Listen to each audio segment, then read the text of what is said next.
और दो बातों का ध्यान रखना है। एक तो कि आपका आंसर का स्ट्रक्चर सही होना चाहिए। कंटेंट तो बन जाएगा, मतलब आपको पता है इंट्रोडक्शन 5 पॉइंट लिखूंगा, 3 नेगेटिव लिखूंगा और कंक्लूजन लिखूंगा, तो वो ऐसे कह नहीं सकते कौन सी है। लेकिन मैं बता देता हूँ, मैंने मेंस के लिए विजन आईएएस की टेस्ट सीरीज़ ली थी, जिसमें सारे जीएस के टेस्ट थे, एसए के टेस्ट थे।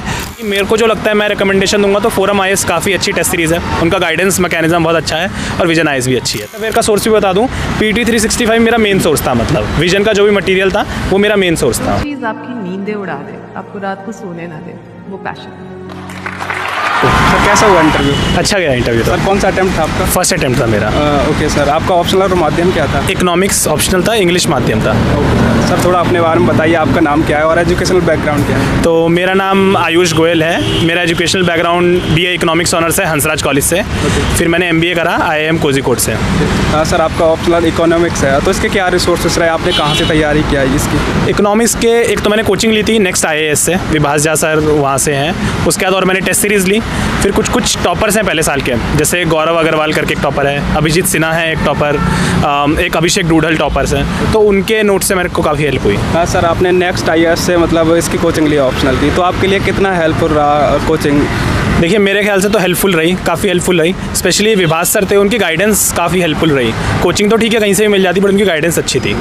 हाँ सर, बात करें इंटरव्यू रूम की तो कैसा माहौल था, बोर्ड कौन सा था? प्रीति सुदान मैम का बोर्ड था मेरा, और अच्छा माहौल था, बहुत ही कोर्डियल माहौल था, मतलब आराम से लोग बात कर रहे थे। 4-5 पैनलिस्ट थे टोटल, चेयर विमेन को इंक्लूड करके, और अच्छा था, मतलब बहुत आराम से पूछ रहे थे। सर क्वेश्चन बता सकते हैं किस टाइप के क्वेश्चन पूछे गए थे? तो मेरे से ज़्यादा मेरी प्रोफाइल के क्वेश्चन पूछे गए थे, इकोनॉमिक्स के पूछे, MBA के पूछे, मेरी हॉबीज़ के बारे में पूछे, और वर्ल्ड रिलेशन के बारे में पूछे थे, जैसे Taiwan China war, US China trade war, इसके बारे में पूछे। सर और भी क्वेश्चन आप रिकॉल कर पाओ? देखिए एक मेरा हॉबी था कि मेंटरिंग गवर्नमेंट स्कूल स्टूडेंट, तो उन्होंने पूछा कैसे करते हो, क्या स्ट्रक्चर है, कैसे इंस्टीट्यूशन बनाया, तो ये था। फिर पूछा बायोग्राफी रीड करते हो, तो कौन सी बायोग्राफी रीड करते हो, क्या इंस्पायर करता है। फिर पूछा लीडरशिप स्टाइल के ऊपर कि लीडरशिप स्टाइल कौन सा अच्छा होता है, महात्मा गांधी का कौन सा था, अब्दुल कलाम जी का कौन सा था। तो इस तरह के क्वेश्चन मेरे डैफ से 90% इंटरव्यू था। मतलब कोई सिचुएशन बेस्ड क्वेश्चन पूछा हो? सिचुएशन बेस्ड नहीं, सिचुएशन बेस्ड तो नहीं कहूँगा, बट ये पूछा था कि आप जमनापार एरिया से आते हैं तो वहाँ पे क्या क्या दिक्कतें हैं, ये पूछा उन्होंने। सर कोई आपकी पर्सनल लाइफ से या डिस्ट्रिक्ट से वगैरह से? डिस्ट्रिक्ट से यही पूछा कि आप जमनापार से आते हैं तो वहाँ पे क्या सारी दिक्कतें होती हैं। फिर स्कूलिंग, क्योंकि मेरा गवर्नमेंट स्कूल से स्कूलिंग था, तो स्कूल के बारे में पूछा, स्कूल में क्या क्या दिक्कतें आती हैं। फिर मेरे हंसराज कॉलेज के बारे में पूछा, IIM में क्या क्या पढ़ाई करी, क्या सब्जेक्ट पढ़ा। तो मतलब मेरे डैफ से रिलेटेड ज़्यादातर क्वेश्चन थे। सर कोचिंग आपने ऑप्शनल के लिए किया था या फिर पूरी मतलब तैयारी के लिए? बाकी मैंने टेस्ट सीरीज़ ली थी, मतलब अलग अलग इंस्टीट्यूट्स के लिए। सर ये आपका फर्स्ट अटेम्प्ट था, तो थोड़ा सा आपको नर्वसनेस हुई या फिर पहले से आप प्रिपेयर्ड थे फुल्ली? देखिए मेरे को ज़्यादा नर्वसनेस नहीं हुई, ऑनेस्टली बोलूँ तो, क्योंकि मैंने MBA में काफ़ी इंटरव्यू दिए हैं, तो इतना ज़्यादा मेरे को अलग सा कुछ फील नहीं हुआ। बाकी मेरे को लगता है अगर ठंडे मन से जाओ तो सबसे बेस्ट रहता है। राइट। वैसे माहौल नॉर्मल था? बिल्कुल नॉर्मल, बहुत अच्छा था। मतलब एक पैनलिस्ट तो इनफैक्ट हिंदी में भी बात कर रहे थे, जो कि मतलब और नॉर्मल करने के लिए, मतलब चीज़ों को। सर ये आपका फर्स्ट अटेम्प्ट और फर्स्ट इंटरव्यू भी था, तो आपने कैसे प्रिपरेशन किए थे? थोड़ा सा प्रीलिम्स के लिए स्ट्रेटेजी बताइए। प्रीलिम्स के लिए मेरा प्रिपरेशन था जो टॉपर्स बताते हैं बेसिकली, सारी वही बुक, लक्ष्मीकांत, मॉडर्न हिस्ट्री के लिए स्पेक्ट्रम, ज्योग्राफी के लिए GC लियोंग, और जो भी नॉर्मल बुक है, कुछ भी अलग से नहीं किया था। बस ये था कि उनको मल्टीपल टाइम्स पढ़ा था।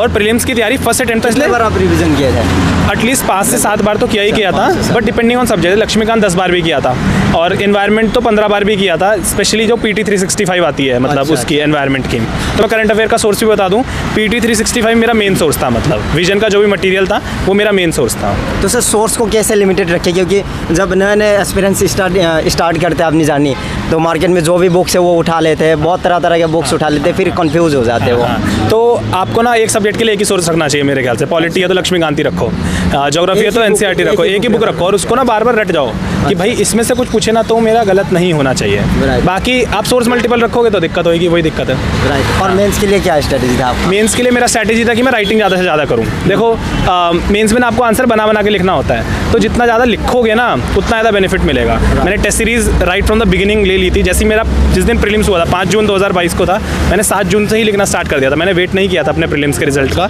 मेरे को लगा था हो जाएगा, और लगता नहीं भी होगा ना तो भी शुरू कर दो आप। तो सर यहाँ तक पहुँचने में लगभग कितने साल आपने डिवोट किया है? मैंने प्रीलिम्स से पहले 7 से 8 महीने ही डिवोट करे, क्योंकि मैंने जॉब करी थी उससे पहले। उस बस मेनली मतलब 7 से 8 महीने प्रीलिम्स से पहले, फिर 3 महीने मेंस के, और उसके बाद मेंस के बाद तो इंटरव्यू स्टेज जो भी है। बेसिकली आई स्टार्टेड इन जनवरी 2022। 2022। हाँ जी। अच्छा, लगभग 1-1.5 साल लग गया आपको? एक सवा साल 1.5 साल लग गया। सर आपने बात की आंसर राइटिंग की, तो आंसर राइटिंग कब से स्टार्ट कर देनी चाहिए, आपने कब से कर दी थी, और आंसर राइटिंग करते वक्त किन बातों का ध्यान रखना चाहिए, क्या गलतियाँ नहीं करनी चाहिए? ठीक है, तो आंसर राइटिंग जितनी जल्दी स्टार्ट करो उतना बढ़िया है, क्योंकि आपको प्रैक्टिस होनी चाहिए। और 2 बातों का ध्यान रखना है, एक तो कि आपका आंसर का स्ट्रक्चर सही होना चाहिए। कंटेंट तो बन जाएगा, मतलब आपको पता है इंट्रोडक्शन 5 पॉइंट लिखूंगा, 3 नेगेटिव लिखूंगा और कंक्लूजन लिखूंगा, तो वो स्ट्रक्चर बना रहना चाहिए। और सेकंड चीज़, पेपर कंप्लीट करना। तो क्या होगा, आप 20 में से 15 क्वेश्चन करें ना, आप चाहे सबसे अच्छा कर दें, लेकिन वो मार्क्स नहीं मिलेंगे आपको उतने ज़्यादा। तो पेपर कंप्लीट करना is the most essential thing. Right. Sir बात की अभी थोड़ी देर पहले सोर्स को लिमिटेड रखने की, तो कुछ बच्चे बुक लिस्ट पूछना चाहते हैं, तो थोड़ा आप बुक लिस्ट बताना चाहो कौन कौन सी आपने बुक्स पढ़ी थी? ओके, तो पॉलिटी के लिए लक्ष्मीकांत, हिस्ट्री के लिए, मॉडर्न हिस्ट्री के लिए अपना स्पेक्ट्रम, एंशिएंट और मिडेवल के लिए मेजरली एनसीईआरटी ली थी, या फिर तमिलनाडु बोर्ड की कर सकते हो आप। ज्योग्राफी के लिए भी एनसीईआरटी 11th की एनसीईआरटी, 9th 10th की एनसीईआरटी, जीसी लॉन्ग थोड़ा बहुत देख सकते हो। फिर आता है आपका एनवायरनमेंट वेरी इंपॉर्टेंट, मतलब एनवायरनमेंट मैंने PMFIS करा था और उसको बहुत बार पढ़ा था, क्योंकि एनवायरनमेंट से बहुत सारे क्वेश्चन आते हैं प्रीलिम्स में, और सबको सप्लीमेंट करना है PT 365 से, जो कि आपको करंट अफेयर भी मिलती रहे। सर आपने टेस्ट सीरीज़ की भी चर्चा की, तो टेस्ट सीरीज़ आपने कहाँ से लगाई थी, और एक बच्चा कमेंट कर रहा था कि बेस्ट कौन सी है, तो आप थोड़ा बता सकते हैं? देखो, बेस्ट तो देखो ऐसे कह नहीं सकते कौन सी है, लेकिन मैं बता देता हूँ। मैंने मेंस के लिए विजन IAS की टेस्ट सीरीज़ ली थी, जिसमें सारे GS के टेस्ट थे, एसए के टेस्ट थे, और फोरम IAS के लिए थी एसए के लिए।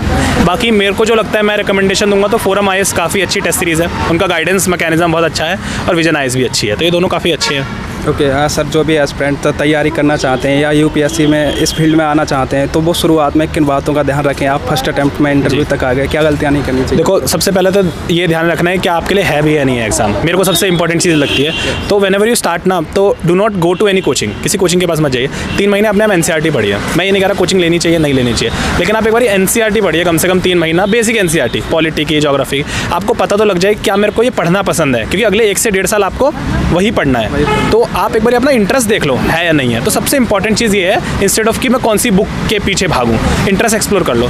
सेकंड रीज़न देखो, मैं करना क्यों चाहता हूँ UPSC, खाली शो शाह ये चीज़ के लिए करना चाहता हूँ, सच में कुछ बनना भी चाहता हूँ, मतलब। तो अगर वो पक्का है तो देखो, पढ़ाई तो सबको ही करनी है, वो तो कर ही सकते हैं। सर काफ़ी बच्चे CSAT को लेकर परेशान रहते हैं, CSAT को क्वालिफाई नहीं कर पाते, तो CSAT के लिए आपकी क्या स्ट्रेटजी रही, कैसी तैयारी? ठीक है, देखो CSAT के लिए मेरे को दिक्कत नहीं होती, क्योंकि मैंने CAT का एग्जाम दिया था MBA के लिए, तो मेरे को पता था कि दिक्कत कम होगी।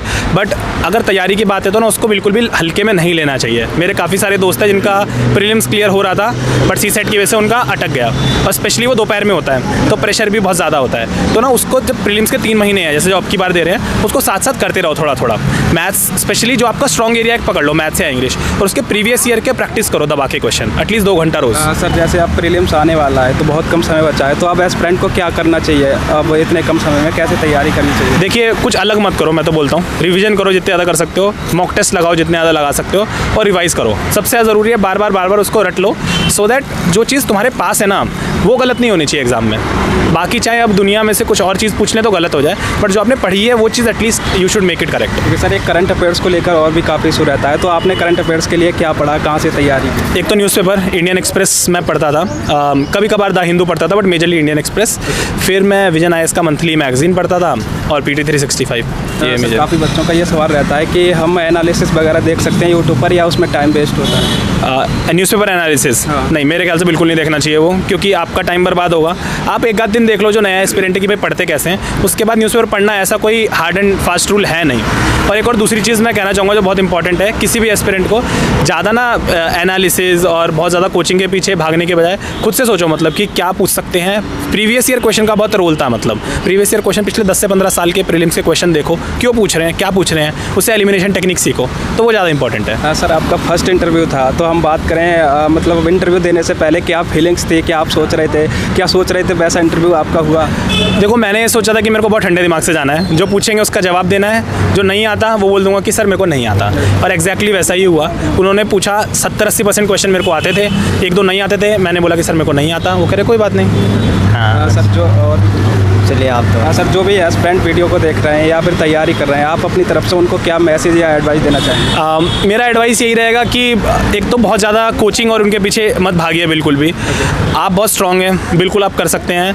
कभी आपको लो फील हो ना तो सोचिए कि आपने जर्नी स्टार्ट क्यों करी थी, आपका रीज़न क्या था जर्नी स्टार्ट करने का। अगर आप अगर दिमाग में लेकर आएंगे तो वो सारी चीज़ें चली जाएंगी। And thirdly, spend time with your family, because ultimately they are going to be with you किसी भी पूरा मुश्किल समय में और अच्छे समय में, स्पेशली इंटरव्यू स्टेज पे या प्रीलिम्स के 1 महीने पहले, 1 दिन पहले। तो अपने मम्मी पापा भाई बहन के साथ बैठिए, थोड़ा उनसे आराम से बात करिए, खाली पढ़ाई में मत घुस जाइए, क्योंकि ठंडा दिमाग भी बहुत ज़रूरी है। चलिए सर जी, आपको बहुत बहुत बधाई। उम्मीद करते हैं इस बार आपका सिलेक्शन हो जी, जाए। Thank you.